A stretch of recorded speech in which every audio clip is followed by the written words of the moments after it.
जहां पर नक्सलियों के खिलाफ जवानों ने एक्शन लिया है। मुठभेड़ में अभी तक 3 नक्सलियों को मार गिराया गया है और सुरक्षा बलों ने तीनों नक्सलियों के शव को भी बरामद कर लिया है। तो नेशनल पार्क इलाके में ये मुठभेड़ हुई है और रुक रुक कर अभी भी फायरिंग है और जानकारी मिल रही है कि अभी भी ये मुठभेड़ जारी है, यानी कि आंकड़े बढ़ भी सकते हैं और डीआरजी और एसटीएफ के जवानों के साथ ये मुठभेड़ चल रही है।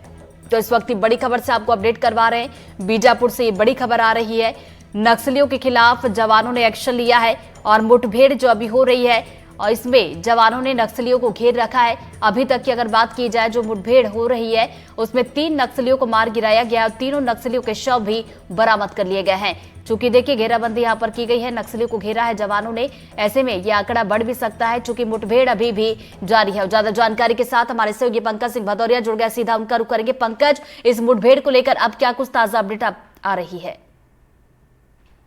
देखिए ऋतु, अपने दर्शकों को हम बता दें कि यह मुठभेड़ बीजापुर इलाके के नेशनल पार्क एरिया में चल रही है। सुबह 9 बजे यह मुठभेड़ शुरू हुई थी, जहां पर दंतेवाड़ा जिले और बीजापुर जिले की संयुक्त टीम निकाली गई थी। इसमें डीआरजी, एसटीएफ, कोबरा 210 के जवान निकले हुए थे और इस मुठभेड़ में अब तक जानकारी आई है कि 3 नक्सलियों को मार गिराया गया है, उनसे अत्याधुनिक हथियार भी बरामद किए हैं। हालांकि यह मुठभेड़ अब तक पूरी तरीके से रुकी नहीं है, क्योंकि रुकने की सूचना पुलिस अधिकारियों ने ना तो मीडिया के किसी भी ग्रुप में शेयर की है, यानी कि मुठभेड़ अब तक चल रही है और ना ही अब तक नक्सलियों के शव को लेकर के जवान सुरक्षित लौटे हैं। मैं बता दूं कि बीजापुर से लगभग 35 किलोमीटर दूर जिला मुख्यालय से ये नेशनल पार्क का एरिया पड़ता है और काफी सेंसिटिव इलाका पड़ता है, जिस इलाके पर नक्सलियों की मौजूदगी की सूचना पर यह टीम निकाली गई थी, जिसके बाद सुबह से यह मुठभेड़ शुरू हुई।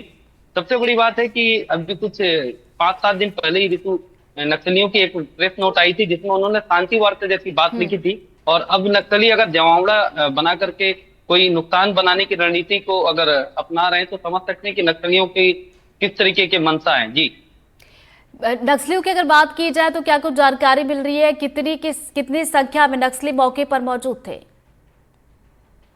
बताया जा रहा है कि नेशनल पार्क एरिया कमेटी की कोई बड़ी बैठक की यहाँ पर योजना बनाई जा रही थी। लगभग 30 से 35 नक्सलियों की मौजूदगी की जानकारी पुलिस के अधिकारी दे रहे हैं। हालांकि इसको भी उन्होंने आधिकारिक रूप से पुष्टि करते हुए नहीं बताया कि कितने नक्सली मौजूद थे, लेकिन नक्सलियों की संख्या वहां पर ज्यादा है, क्योंकि यह जो मुठभेड़ है सुबह 9 बजे से शुरू हुई है, तो एक पॉइंट पर नहीं हो रही है, कई अलग अलग पॉइंटों पर मुठभेड़ चल रही है। जब तक जवान नक्सलियों को शव को लेकर के या जिला मुख्यालय पहुंचते नहीं है, सुरक्षित लौटते नहीं, तब तक पूरी अपडेट आने में रुकावट है। जी, इलाके की अगर बात की जाए जहां पर ये मुठभेड़ चल रही है, पंकज, उसके बारे में बताएं। देखिए यह जो इलाका है भौगोलिक परिस्थिति से काफी पहाड़ी इलाका पड़ता है और नक्सलियों के लिए महफूज ठिकाना इसे माना जाता है, क्योंकि बीजापुर के अंदरूनी इलाकों में अब कुछ ही ऐसे इलाके बचे हैं जहां पर नक्सली आराम से अपनी आम दस्तक दे पाते हैं। ये वही नेशनल पार्क एरिया कमेटी का इलाका पड़ता है जहां पर नक्सलियों की मौजूदगी थी।